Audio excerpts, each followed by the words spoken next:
Hello everyone and welcome back to the channel. आज हम जिस टॉपिक के ऊपर डिस्कशन करेंगे वो है हाउ टू ओवरकम ओवरथिंकिंग, क्योंकि आज है संडे और हर संडे हम लेकर आते हैं मोटिवेशनल वीडियो जिसमें हम कुछ ना कुछ पॉजिटिविटी और कुछ ना कुछ अच्छी चीज़ों के बारे में डिस्कस करते हैं, because these things are also equally important आपकी पढ़ाई के साथ साथ। So today we'll be discussing about this thing कि भाई ओवर थिंकिंग जो हम करते हैं ना, एंड आज की डेट में हम सारे ओवर थिंकिंग करते हैं, तो ये क्यों करते हैं एंड इसे ओवरकम कैसे करें, कौन कौन से स्टेप्स हैं जिन्हें हम फॉलो कर सकते हैं, अपनी ओवर थिंकिंग को कम कर सकते हैं। So let's start and let's go. सबसे बड़ा रीजन एंड सबसे important reason of overthinking is past. ठीक, एवरीबडी हैज अ पास्ट, हम सबको पता है। बी वेरी प्रैक्टिकल, हम सबको पता है कुछ अच्छा पास्ट होता है, कुछ बुरा पास्ट होता है। कुछ लोगों के साथ अपने प्रीवियस जो अभी करंट है, प्रेजेंट है उनका, उनके पास्ट में कुछ ना कुछ घटा होगा, कुछ उनके ड्रीम्स होंगे जो टूटे होंगे, कुछ रिलेशनशिप्स होंगे जिन्हें वो बहुत ज़्यादा क्लोज समझते थे वो छूट गए होंगे। ठीक है, फैमिली में कोई इशू हुआ होगा। तो एवरीबडी हैज़ अ पास्ट। ठीक है, आप बिल्कुल अनोखे अपने आप को मत समझिएगा कि अगर आपका दिल टूटा है तो it's only you who has felt that. Most of the people, मैं मोस्ट ऑफ द पीपल भी नहीं कहूंगी, मैं कहूंगी हर एक इंसान के साथ कुछ ना कुछ ऐसा होता है जिससे उसका हार्ट ब्रेक होता है, और वो चीज आपके पास्ट में है राइट नाउ। ठीक है, पास्ट से प्रेजेंट में नहीं आएगी। Neither you can go to your past कि आप सोचो कि कुछ अमेंड कर दो, नहीं कर सकते, है ना। हम सबके साथ ये चीजें हुई हैं and we have to face them very courageously. ठीक, जो भी पास था आपका, जो भी आपके पास में चीज़ें घटी हैं, घटनाएं घटी हैं, लेट इट गो। जैसे कि आप देख रहे हैं ना, ये बलून को आज़ाद कर रहा है, उसी तरह से let go of your past. ठीक है, बहुत ज़रूरी है। हम सबके लिए मुश्किलें होती होंगी जब भी हम फील करते होंगे कि यार पास्ट अरे कैसे जाने दे। जब भी रात में बैठते हैं, चीज़ें ख्याल आते हैं पुराने पुराने, हम सोचते हैं, फिर अगेन सारी पुरानी चीज़ें याद आती हैं, देन अगेन पूरी की पूरी फिल्म चलने लगती है, देन अगेन हम फिर उदास होते हैं, फिर डिप्रेशन होता है, फिर कुछ सोचते हैं, फिर प्रेजेंट में वापस आ जाते हैं। तो ये सारी चीज़ें क्या होती हैं, बड़ी प्रॉब्लमैटिक होती हैं। ये आपके ब्रेन को पूरी तरह से ड्रेन कर देती है। अननेसेसरीली यूज़ करते हैं आप अपने ब्रेन का पास्ट में जाने के लिए, राइट। और पास्ट में जाने से कुछ मिलता भी तो नहीं है। पास्ट में देखिए अच्छी चीज़ें होती हैं, पास्ट में बुरी चीज़ें होती हैं। अच्छी चीज़ें हम याद नहीं करते एंड बुरी चीज़ें याद करके हम डिप्रेशन में चले जाते हैं, उदास हो जाते हैं। तो पास्ट में जाना ही क्यों फिर? या तो हम पास्ट में जाकर कुछ चेंज कर सकते, जो हमसे कुछ गलतियां हुई हैं उन्हें ठीक कर सकते, किसी और से कुछ गलतियां हुई हैं उसे ठीक कर सकते, but we can not do that. ना हम पास्ट में जा सकते हैं, ना पास्ट प्रेजेंट में आ सकता है। तो पास्ट के बारे में सोचकर अननेसेसरीली उदास होने का कोई मतलब नहीं है। लेट इट गो। ठीक है, सीधी बात याद रखिए, लेट इट बी। अच्छा था, ओके, ठीक है, बुरा था, कोई बात नहीं, आपको सीख दे के गया, आगे से आप वो चीज़ें नहीं करेंगे जो आप एक बार कर चुके हैं, राइट।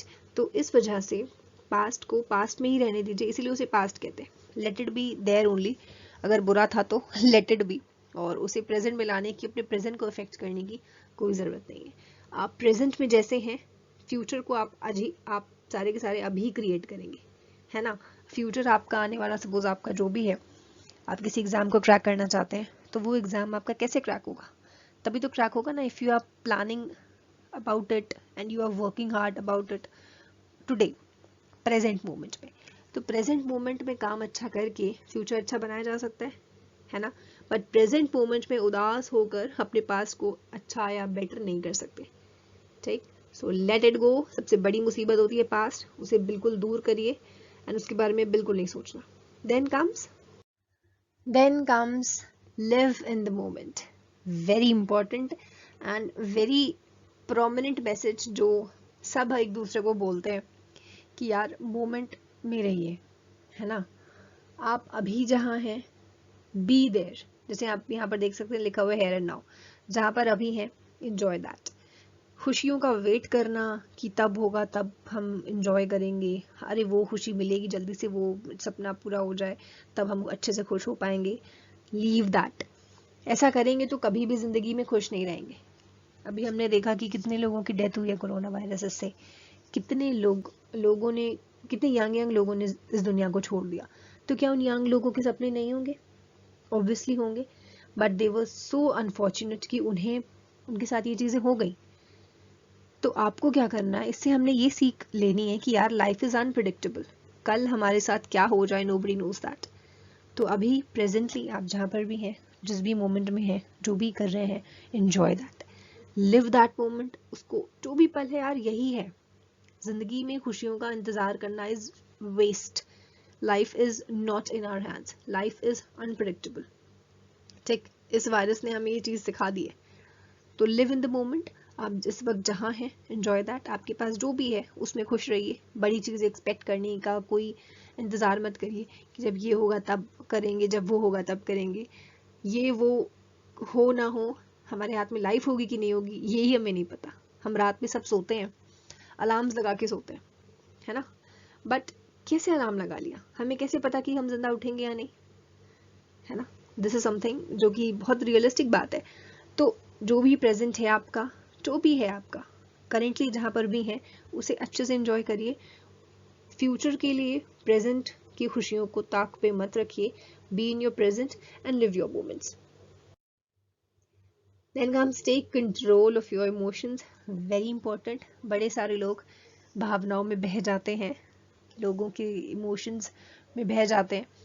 ऐसा बिल्कुल मत होने दीजिए। अब जैसे स्माइलीज दे सकते हैं, एक हंस रहा है, एक उदास है, एक न्यूट्रल है, एक को समझ नहीं आ रहा क्या करना है। तो इमोशनली उतना ज़्यादा वीक होने की, उतना क्या बिल्कुल भी वीक होने की ज़रूरत नहीं है। जो वीक होता है उसे लोग इमोशनल फूल कहते हैं। इमोशनली स्ट्रांग रहिए। कोई भी आपके साथ खुशी हुई है, कोई अच्छी चीज़ हुई है, तो हंस हंस के बिल्कुल आउट ऑफ कंट्रोल नहीं होना है। एंड अगर कुछ गलत हो गया, कोई एग्ज़ाम फेल हो गया है, तो उसमें आपको रो रो कर बिल्कुल डिप्रेशन में नहीं जाना। ये सारी चीज़ें तो अनइम्पोर्टेंट होती हैं, ये हमारी लाइफ के डिसीजंस नहीं लेती, हमारे करियर को डिसाइड नहीं करता एक कोई एग्ज़ाम का पेपर। ये बहुत बड़ी बात है। तो अपने इमोशंस का कंट्रोल अपने हाथ में रखिए। Don't let it go. हर एक चीज़ में be very simple, be very realistic. Emotions में मत बहिए। आजकल जो लोग बह जाते हैं तो काफ़ी सारा नुकसान झेलना पड़ जाता है उन्हें। दोस्ती में कभी कभी धोखा मिल जाता है, और किसी रिलेशनशिप में हो तो थोड़ा सा धोखा मिल जाता है।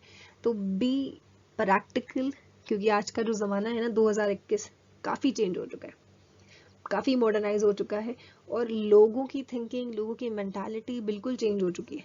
आप भोले भाले पड़ जाएंगे, बट सामने वाला जो है वो बहुत तेज़ है, दिमाग चलाता है वो। तो use your brain instead of using your emotions, instead of using your heart that much. I am talking about emotions, ठीक है। मैं उस वक्त दिल की और दिल से सोचने की बात नहीं कर रही हूँ, इमोशंस वाले दिल की बात कर रही हूँ। तो थोड़ा सा इमोशनली सोचना थोड़ा कम करिए and be practical, because practical होने से चीज़ें रियलिस्टिक होती हैं। बी लॉजिकल, लॉजिक लगाने से चीज़ें एक्चुअली में जो होती हैं वैसी ही रहती हैं। एंड इमोशनली आप कुछ के कुछ हो जाते हो, है ना, जैसे आप नहीं हो उस वैसे बनते चले जाओगे। तो ऑलवेज टेक कंट्रोल। इमोशंस को अपने आप को कंट्रोल मत करने दो, you control your emotions. Then comes focus on solutions, क्योंकि हम सारे के सारे बात कर रहे हैं कैसे हम ओवर थिंकिंग को रोकें, कैसे हम जो रात में हम सोचते हैं, सोचते सोचते देर तक नींद ही नहीं आती, तो ये हमें नहीं करना है। हम क्यों सोचते हैं? क्योंकि कोई ना कोई प्रॉब्लम होगी, इसलिए सोचते हैं। तो हमें क्या करना है, प्रॉब्लम के ऊपर फोकस नहीं करना, we have to focus on the solutions. कि ऐसी कोई भी, देखिए पहली बात तो प्रॉब्लम नहीं है जिसका कोई सोल्यूशन ना हो। Every problem has a solution, ठीक है। तो प्रॉब्लम के ऊपर फोकस करने की बजाय अपना सारा का सारा फोकस डाल दीजिए सोल्यूशन के ऊपर, कि भाई चीज़ें ऐसी हैं तो ऐसी ऐसी ऐसी होंगी, ये इसका सोल्यूशन है, ठीक है। तो सोल्यूशन के ऊपर अगर फोकस करेंगे तो प्रॉब्लम्स जैसे ही अराइज होगी आप उसे सॉल्व कर लेंगे। प्रॉब्लम्स आ जाएं, ऑब्स्टिकल्स आ जाएं, तो उनसे हार नहीं माननी कि अरे इतनी बड़ी मुसीबत आ गई क्या करें, नहीं, ऐसा नहीं है। अगर वो आई है तो उसके साथ कोई ना कोई सोल्यूशन होगा, कोई दूसरा रास्ता होगा, कोई दूसरा दरवाजा होगा, ऊपर वाले का कुछ अलग इशारा होगा, कुछ ना कुछ होगा उसके पीछे, ठीक है। इस वजह से प्रॉब्लम के सामने घुटने नहीं टेकने, always search for solutions and always focus on your solutions rather than your problems. Then comes train your brain, very important. देखिए यहाँ पर ब्रेन भी बना हुआ है, आपको अपने ब्रेन को ट्रेन करना है कि आपको किस चीज़ से फ़र्क पड़ना चाहिए एंड किस चीज़ से फ़र्क नहीं पड़ना चाहिए। ये देखिए बहुत कम लोग कर पाते हैं, क्योंकि हम ऐसे इंसान हैं कि अगर हमें किसी ने कुछ बोल दिया तो हम सोचने लग जाएंगे, यार उसने तो ऐसे बोला, यार उसने तो ऐसे बोल दिया, उसने तो ऐसे कहा। है ना, ये एक नॉर्मल इंसान करता ही करता है। एंड यही तो हमें ट्रेनिंग देनी है। This is how we have to train our brain, कि हमारे दिमाग को सिर्फ हम कंट्रोल कर सकते हैं। It is we who control and it is we who will train. हमें किसकी बातों से क्या फ़र्क पड़ता है, that is our brain to decide, that is our wish. ठीक, मम्मी पापा के कहने से बुरा लग रहा है, चलो ठीक है, बट अगर किसी स्ट्रेंजर ने कुछ कह दिया हमें, तो क्या हमें सोचना चाहिए, क्या हमें उसके बारे में ओवरथिंकिंग करनी चाहिए कि उसने ऐसा क्यों बोला? नेवर, क्योंकि उसका स्टेटमेंट, उसका जजमेंट हमारी लाइफ पे कोई भी इम्पैक्ट नहीं डालेगा। And on the other hand हमारे पेरेंट्स का कोई भी डिसीजन, कोई भी जजमेंट इफेक्ट कर सकता है हमें, क्योंकि वो हमारे पेरेंट्स हैं। ठीक है, तो ऑलवेज ट्रेन योर ब्रेन कि किसे इंपॉर्टेंस देनी है, किसी प्रायोरिटी देनी है, किसे नहीं देनी। हर एक relationship in your life is not important. And अभी आप यंग हैं तो आपके पास कुछ दोस्त होंगे, बट जैसे जैसे आप बड़े हो जाएंगे फ्रेंडशिप भी आपकी कम होती चली जाएगी। This is my experience. तो take this experience or always focus on you, always focus on yourself, always focus on your family, always focus and always prioritize your career। इन 3 चीज़ों के अलावा आप, आपकी फैमिली और आपका career, nothing is important and no one is important. ठीक, so always train your brain such a way कि किसी के भी इमोशंस में ना आपका दिमाग आकर बहक जाए, एंड सिर्फ और सिर्फ आपकी बात माने और आपके कंट्रोल में रहे, सिर्फ और सिर्फ आपके कंट्रोल में। Okay, then comes Okay, so we are on the last slide. Thank you everyone for watching the video. I hope आज का जो सेशन है आप सबको पसंद आया होगा। Do like, share अपने फ्रेंड्स को, क्योंकि ओवर थिंकिंग तो हम सबकी बीमारी है, तो सबको शेयर करिए। And thank you once again and may God bless all of you. Thank you.